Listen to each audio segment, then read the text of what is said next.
Capítulo 3. A via de mão dupla. Clive Baxter foi um dos primeiros a propor que as plantas são afetadas pela intenção humana, uma noção considerada tão absurda que foi ridicularizada durante 40 anos.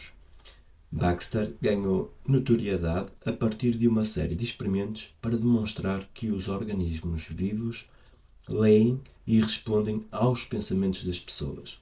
Eu me interessava menos pela telepatia das plantas do que por uma descoberta tangencial que ficou marginalizada devido à publicidade adversa. A evidência de um fluxo de informação constante e de mão dupla entre todos os seres vivos. Cada organismo, desde as bactérias até os humanos, parece estar em perpétua comunicação quântica. Essa conversa incessante oferece um mecanismo pelo qual os pensamentos têm um efeito físico. Essa descoberta foi resultado de uma distração boba. Em 1966, Baxter era então um homem alto, rijo, de cabelos com corte militar, cheio de entusiasmo infantil e muito distraído. Era comum continuar trabalhando no conjunto de salas de seu escritório depois que o resto da equipa ia embora, quando finalmente podia se concentrar, livre das constantes interrupções dos colegas e a tumultuada atividade de Times Square, 4 andares abaixo. Baxter era conhecido como o maior especialista do país em detector de mentiras. Durante a Segunda Guerra Mundial, ele ficou fascinado pela psicologia da mentira, a hipnose e o soro da verdade, usados em interrogatórios pela contra-espionagem, e usou essa fascinação para elevar o teste de polígrafo ao nível de arte psicológica. Anos depois da guerra, usou o seu primeiro programa para trabalhar junto ao Departamento de Contra-Espionagem da CIA e depois fundou a Baxter School of Lie Detection, que ainda hoje, 50 anos depois da fundação, é a mais avançada escola de técnicas de polígrafo. Certo dia de fevereiro, depois de ter passado a noite inteira trabalhando, às 7 horas da manhã, Baxter fez um intervalo para tomar um café. Ia regar a dracena e a pequena seringueira que cultivava no escritório.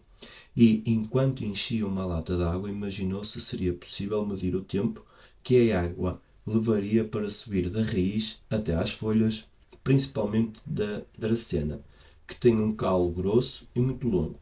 Ocorreu-lhe que poderia ligar a dracena a um polígrafo. Quando a água atingisse um ponto entre os elétrodos, a umidade chegaria aos circuitos e seria registrada como uma queda na resistência. Um detector de mentiras é sensível às menores mudanças na condutividade elétrica da pele, causadas pelo aumento de atividade das glândulas sudoríparas que, por sua vez, são governadas pelo sistema nervoso simpático.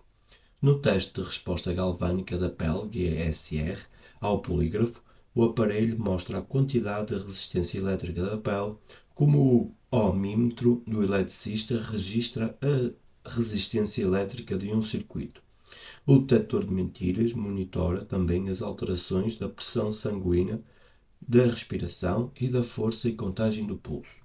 Baixos níveis de condutividade elétrica indicam pouca tensão e estado de calma. Registros de alta atividade eletrodérmica, EDA, indicam que o sistema nervoso simpático, sensível à tensão e a certos estados emocionais, está sobrecarregado, o que indicaria que alguém está mentindo.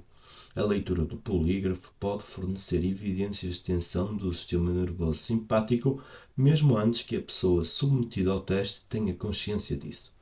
Em 1966, a tecnologia de ponta consistia em um conjunto de elétrodos ligados a dois dedos da pessoa e por onde passava uma pequena corrente elétrica. Qualquer aumento ou redução na resistência elétrica, por menor que fosse, era captado pelos elétrodos e registrado num gráfico de papel onde uma caneta traçava uma linha contínua em zigue-zague. Quando alguém mentia ou sentia uma onda de emoção, como medo ou entusiasmo, o zigue-zague aumentava drasticamente e o traço atingia a borda superior do gráfico. Baxter colocou uma das longas folhas da dracena entre dois elétrodos sensores de um detector de mentiras, prendendo-o com um elástico. Ao regar a planta, esperava ver o traço subindo no gráfico, correspondendo a uma queda na resistência elétrica da planta à medida que a umidade aumentava. Mas foi justamente o contrário. Enquanto ele colocava água, a primeira parte do traço passou a seguir para baixo e emitiu um blip, semelhante ao que acontece quando a pessoa tem medo da detecção.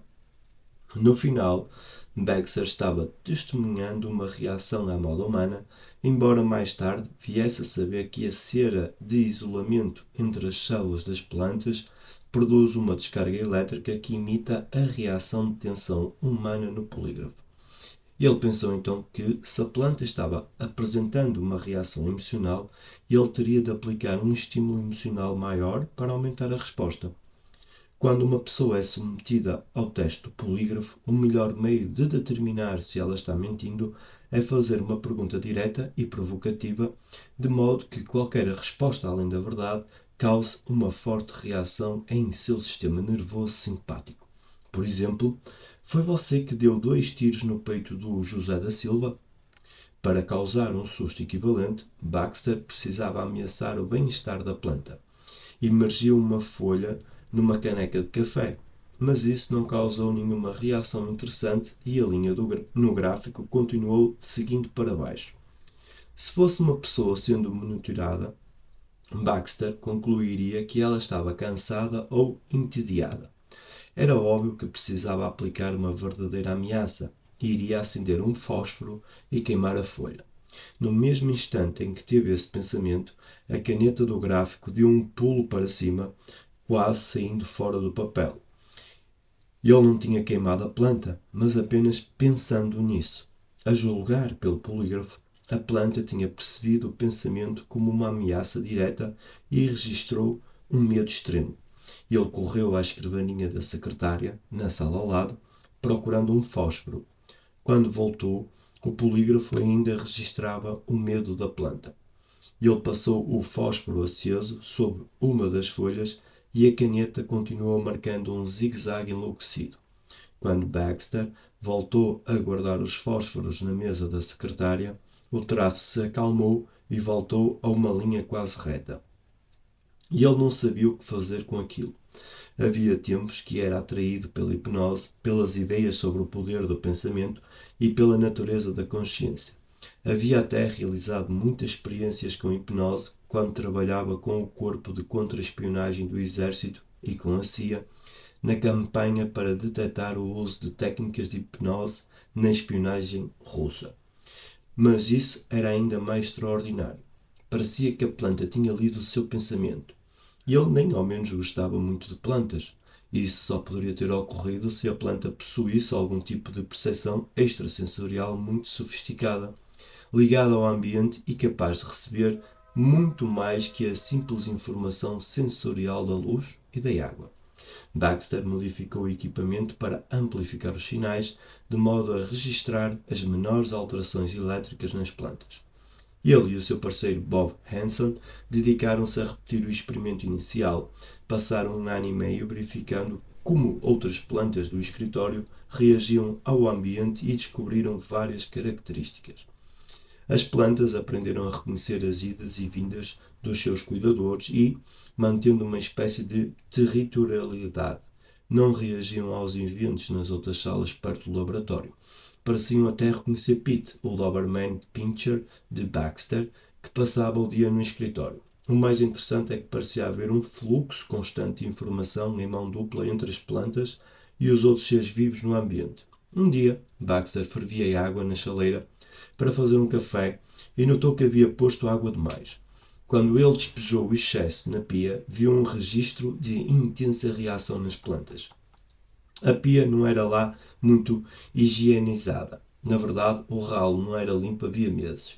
Ele colheu amostras dos resíduos no ralo e examinou no microscópio, descobrindo uma floresta das bactérias que vivem nos sifões dos canos. Quando foram ameaçadas pela água fervente, teriam as bactérias emitido algum pedido de socorro antes de morrer, que foi captado pelas plantas? Sabendo que seria ridicularizado se esse tipo de achado fosse apresentado à comunidade científica, Baxter convidou um notável grupo de químicos, biólogos, psiquiatras, psicólogos e físicos para desenvolver um experimento controlado. Em seus primeiros experimentos, Baxter havia confiado nas emoções e nos pensamentos humanos para desencadear as reações das plantas. Os cientistas desencorajaram o uso de intenção como estímulo no experimento porque não se prestava ao rigor científico. Como seria possível estabelecer um controle para uma intenção de ferir, por exemplo? A comunidade científica ortodoxa poderia facilmente apontar as falhas do estudo.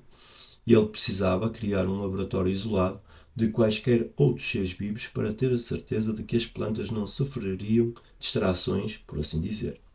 A única maneira de conseguir isso seria automatizar inteiramente o experimento. Mas era preciso também haver um estímulo potente. Baxter queria descobrir um ato que provocasse uma reação mais forte, algo que evocasse nas plantas o equivalente ao mais profundo espanto e terror. Estava claro que a única maneira de obter resultados inequívocos seria o equivalente a um massacre. Mas o que ele poderia matar em massa sem provocar a ira dos antiviviseccionistas e sem levá-lo à prisão? Obviamente não poderia ser uma pessoa ou um animal grande de qualquer espécie. Ele não queria matar nem membros da população experimental usual, como ratos ou porquinhos da Índia. Os candidatos mais óbvios eram os camarões marinhos que, até onde ele sabia, só serviam para virar comida. Já estavam mesmo condenados. Apenas os antiviviseccionistas mais ardentes poderiam objetar. Baxter e Hanson montaram um dispositivo capaz de selecionar aleatoriamente um entre 6 momentos possíveis para entornar um copo cheio dos camarões numa panela com água fervente. O dispositivo foi colocado na última das 6 salas do seu conjunto de escritórios, com 3 plantas ligadas a polígrafos em 3 outras salas separadas. Na outra extremidade do laboratório, como controle, foi colocado um quarto polígrafo ligado a um resistor de válvula fixa para assegurar que não haveria um aumento súbito de voltagem no equipamento. No fim da década de 1960, quando Baxter instalou o seu laboratório, os microcomputadores ainda não tinham sido inventados. Para executar a tarefa, ele criou um programa mecânico inovador operado por um dispositivo contador de tempo que disparava cada evento no processo da automação. Baxter e Hanson ligaram o programador de tempo e saíram do laboratório para que seus pensamentos não influenciassem os resultados. Era preciso eliminar a possibilidade de que as plantas ficassem mais atentas a eles do que a um pequeno assassinato de camarões no fim do corredor. Baxter e Hanson repetiram o teste muitas vezes e os resultados foram inequívocos. O registro do polígrafo atingiu o pico um número significativo de vezes no momento exato em que os camarões caíam na água fervente. Anos depois desse experimento, e quando já era um grande fã da Guerra nas Estrelas, Baxter recordava que nesse momento suas plantas haviam captado uma grande interferência na força e que ele tinha descoberto um meio de fazer a medição dessa interferência. Se as plantas podiam registrar a morte de um organismo vivo através de 3 portas fechadas, isso significava que todas as formas de vida estavam conectadas umas às outras. Os seres vivos deveriam estar registrando e passando informações telepáticas o tempo todo, principalmente em momentos de ameaça e de morte. Baxter divulgou os resultados desse experimento em várias publicações respeitáveis na área da física e fez uma modesta apresentação no 10º encontro anual da Associação de Parapsicologia.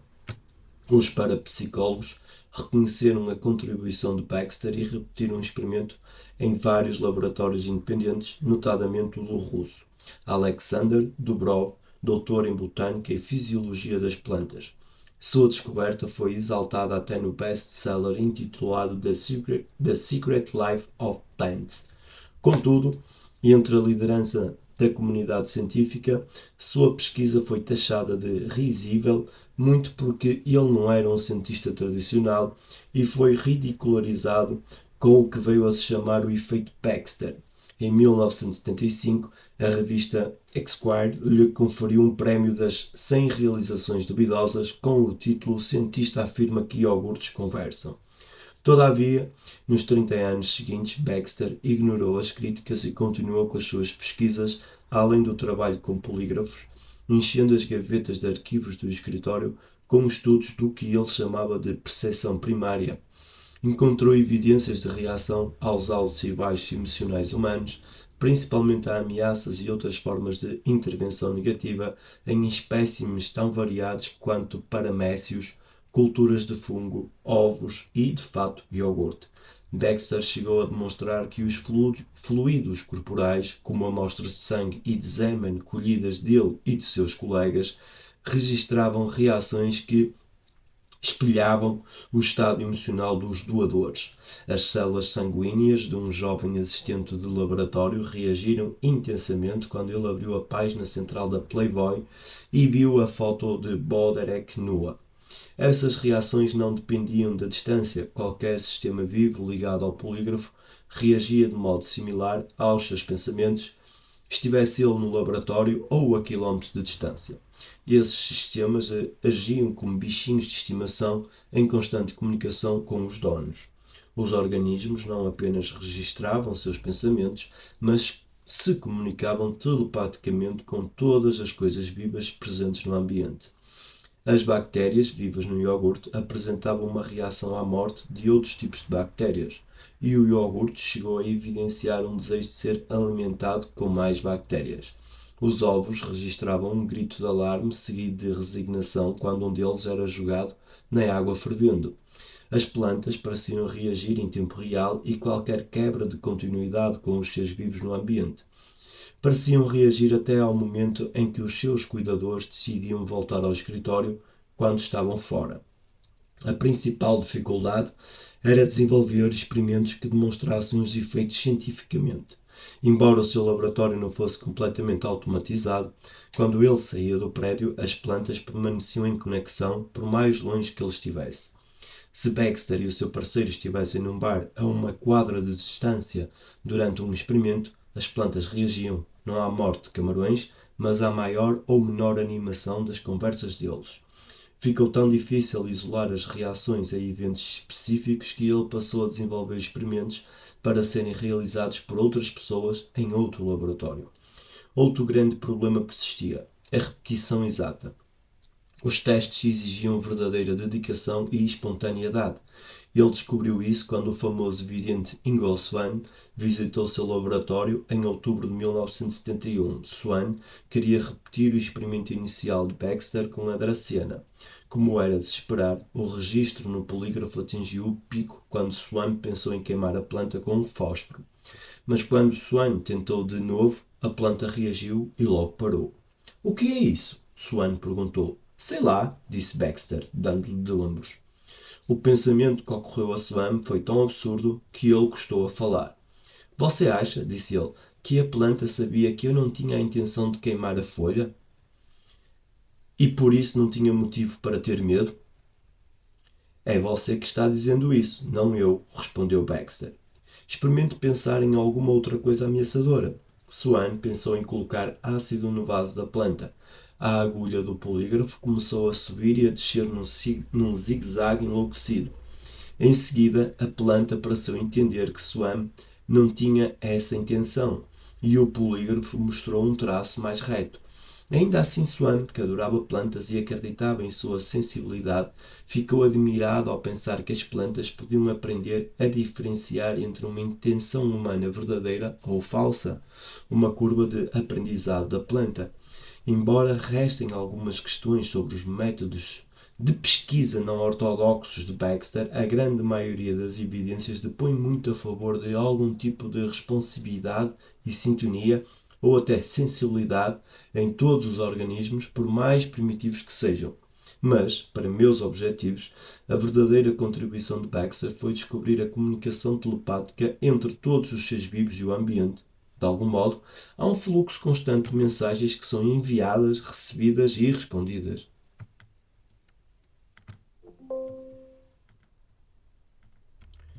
Baxter teve que esperar anos para entender o mecanismo dessa comunicação, o que se deu quando o físico Fritz Albert Pope descobriu os biofótons, as minúsculas partículas de luz emitidas pelos seres vivos.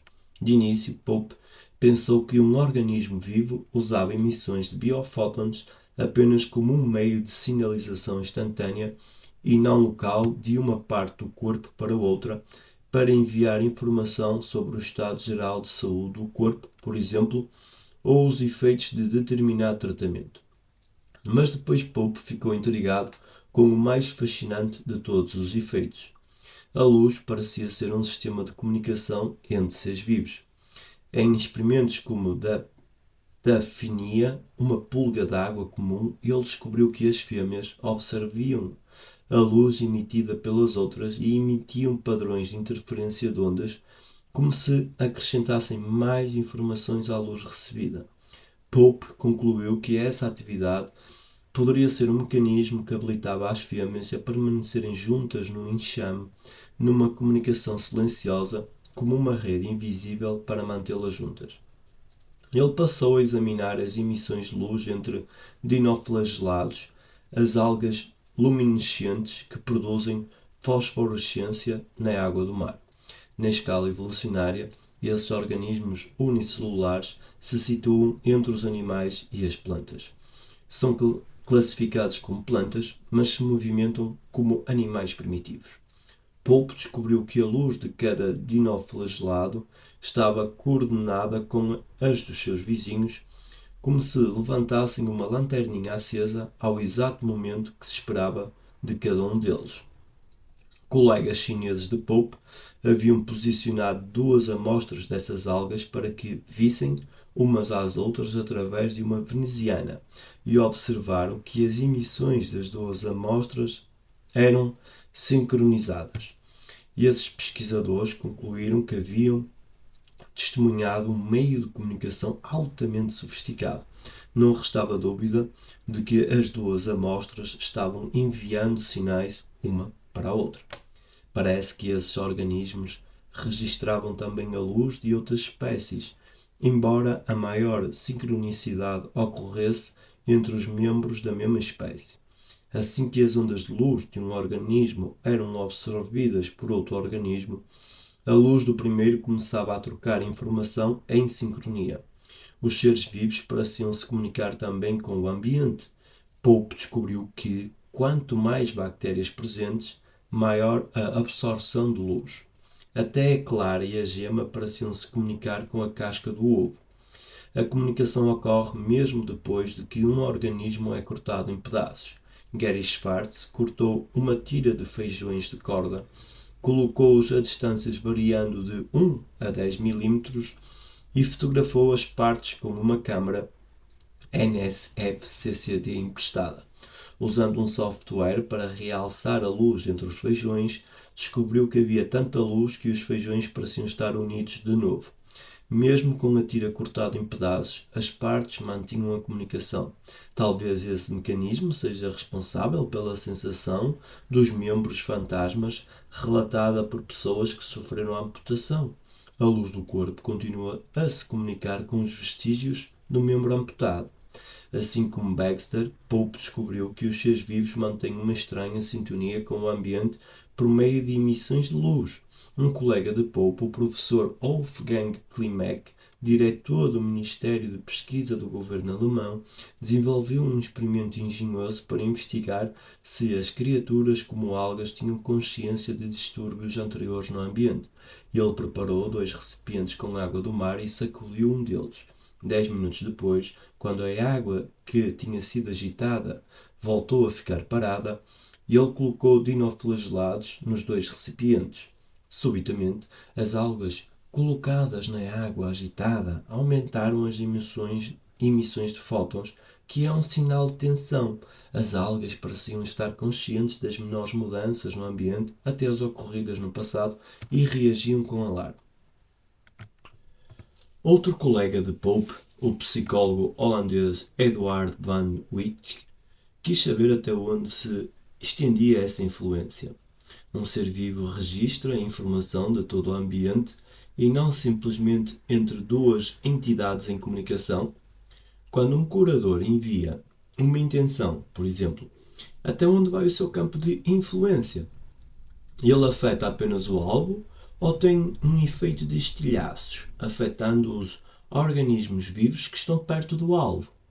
Edward Van Wyck colocou uma jarra de Acetobularia acetabulum, outra espécie de alga simples, perto de um curador e seu paciente, e mediu as emissões de fótons durante sessões de cura e períodos de repouso. Ao analisar os dados, descobriu alterações notáveis na contagem de fótons da alga. As emissões mudavam significativamente durante as sessões de cura, como se as algas sofressem um bombardeio de luz. Parecia haver mudanças também no ritmo das emissões, como se as algas ficassem sintonizadas com uma fonte de luz mais forte. Em sua pesquisa inicial, Pope havia descoberto, num ser vivo, uma estranha reação à luz. Quando ele colocava um facho de luz forte sobre um organismo, após algum tempo o brilho do organismo aumentava, como se ele estivesse rejeitando qualquer excesso. Pope chamou a esse fenómeno luminescência adiada e supôs que era um mecanismo de correção para que o organismo mantivesse o delicado equilíbrio do nível de luz. No experimento de Van Wyck, a representação gráfica das emissões de fótons das algas mostrou alterações muito significativas. Ele havia criado uma das primeiras evidências de que a luz da cura pode afetar qualquer coisa em seu caminho. Depois, Melinda Connor, parceira de Gary Schwartz, demonstrou que a intenção tem um efeito direto sobre essa luz. Em seu estudo, ela juntou folhas de gerânio, separando-as cuidadosamente em pares conforme o tamanho, saúde, localização na planta, acesso à luz e com emissões de fótons quase idênticas. Pediu a 20 mestres curadores que cada um enviasse a uma das folhas de cada par a intenção de reduzir emissões e depois a intenção de aumentar emissões. Em 29 das 38 sessões direcionadas para reduzir a luz das folhas em tratamento diminuiu significativamente e em 22 das 38 sessões para aumentar houve um brilho significativamente maior. Às vezes, um impacto físico no sistema provoca um choque de percepção. Para o físico Konstantin Korotov, o insight resultou de um mergulho do telhado. No inverno de 1976, Korotkov estava comemorando com os amigos seu aniversário de 24 anos e gostava de comemorar ao ar livre, com qualquer tempo. Enquanto estava bebendo vodka no telhado com os amigos, Korotkov, que era dado a gestos expansivos, num momento de maior entusiasmo, atirou-se do telhado sobre um monte de neve que supostamente amorteceria a sua queda. Mas sob a neve havia uma pedra. Korotkov fraturou a perna esquerda e passou meses hospitalizado. Korotkov era professor convencional de física quântica na Universidade de São Petersburg State Technical, na Rússia, e durante sua longa recuperação ficou avaliando uma palestra a que assistira no ano anterior sobre a relação entre a cura e o efeito Kirlian. Ele tinha ficado tão intrigado que se pôs a imaginar se poderia aprimorar o que Kirlian afirmava estar fazendo, captar em filme a energia das pessoas. Em 1939, o engenheiro Semyon Davidovich Kirlian descobriu que a fotografia de seres vivos previamente expostos a pulsos de um campo eletromagnético capta o que muitos já chamavam de aura humana. Quando um objeto condutor, como tecido vivo, é colocado sobre uma base de material isolante, como o vidro, e exposto a eletricidade de alta voltagem e alta frequência, resulta uma corrente baixa que cria uma descarga corona, um halo de luz colorida em torno do objeto que é captado pelo filme. Kirlian afirmava que o estado da aura reflete o estado de saúde da pessoa e alterações na aura indicam distúrbios físicos ou mentais. A corrente científica dominante soviética ignorou Kirlian até aos anos de 1960, quando a imprensa russa descobriu a bioeletrografia, como veio a ser chamada, e lhe concedeu louvores de grande inventor. A foto Kirlian tornou-se respeitável, principalmente na pesquisa espacial, e foi defendida por muitos cientistas ocidentais. A publicação do primeiro estudo de Kirlian, em 1964, atraiu ainda mais a comunidade científica. Ao passar meses na cama, Korotkov concluiu que, para descobrir mais sobre a misteriosa captação da luz que Kirlian afirmava ser tão vital para a saúde, ele teria de abrir mão de seu emprego na universidade. Korotkov sabia que o envolvimento de um respeitável físico quântico como ele iria dar àquela técnica legitimidade científica e que sua própria capacidade técnica poderia fazer avançar a tecnologia. Talvez ele conseguisse até descobrir um meio de retratar a luz em tempo real. Quando voltou a andar, Korotkov passou meses trabalhando num mecanismo chamado por ele de técnica de visualização da descarga de gás, GDV, Gas Discharge Visualization, usando tecnologia óptica de ponta, matrizes digitalizadas de televisão e um potente computador. Em geral, um ser vivo emite um pulso levíssimo de fótons perceptível apenas pelos equipamentos mais sensíveis e em condições da mais absoluta escuridão. Como Korotkov percebeu, o melhor meio de captar essa luz é despertar os fótons por evocação, isto é, estimulá-los para chegar a um estado de excitação em que brilhem com intensidade milhões de vezes maior que a normal. O equipamento de Korotkov misturava várias técnicas: fotografia, medições da intensidade da luz e reconhecimento de padrão computadorizado. A câmara tirava fotos do campo em volta de cada um dos 10 dedos, um dedo de cada vez. Depois, um programa de computador extrapolava o resultado para uma imagem em tempo real do biocampo em torno do organismo e deduzia dessa imagem o estado de saúde do organismo. Korotkov escreveu 5 livros sobre o campo bioenergético humano e conseguiu convencer o Ministério da Saúde da Rússia da importância dessa invenção para a medicina em termos de tecnologia, diagnóstico e tratamento. Inicialmente, seu equipamento foi empregado na previsão de situações clínicas, como a evolução da recuperação pós-cirúrgica dos pacientes. Sua invenção logo se tornou amplamente reconhecida na Rússia, foi usada como instrumento de diagnóstico para muitas doenças, inclusive câncer e stress, e até mesmo na avaliação do potencial de atletas para avaliar as reservas psicofísicas dos atletas em treinamento para as Olimpíadas e suas probabilidades de vitória ou de exaustão por treinamento excessivo. Ao fim de certo tempo, cerca de 3.000 médicos, praticantes e pesquisadores de todo o mundo passaram a usar essa tecnologia. O National Institute of Health se interessou e patrocinou trabalhos com o Biocampo, empregando o equipamento de Korotkov. Enquanto investigava oficialmente essas aplicações práticas, Korotkov aprofundava seus estudos sobre o que realmente despertava a sua imaginação, que era a conexão entre o biocampo e a consciência. Examinou registros de GDV de curadores e de um mestre de Qigong enquanto enviavam energia e descobriu mudanças notáveis nas descargas da corona. Depois, Korotkov passou a investigar os efeitos do pensamento sobre as pessoas à sua volta. Pediu a vários casais que enviassem diversos pensamentos a seus parceiros a curta distância. Cada emoção forte enviada, como amor, ódio, raiva, produzia um efeito extraordinário na descarga de luz do receptor. Cerca de 40 anos depois de Baxter ter usado o seu simples polígrafo para registrar os efeitos do pensamento, Korotkov empregou tecnologia de ponta para verificar aquelas descobertas pioneiras. Ele conectou uma planta ao equipamento de GDV e pediu aos pesquisadores que se concentrassem em diversos sentimentos: raiva, tristeza, alegria e depois em intenções positivas e negativas dirigidas à planta. Cada vez que um participante ameaçava a planta, o campo de energia dela diminuía. O oposto ocorria quando a pessoa se dirigia à planta com água ou sentimentos amorosos.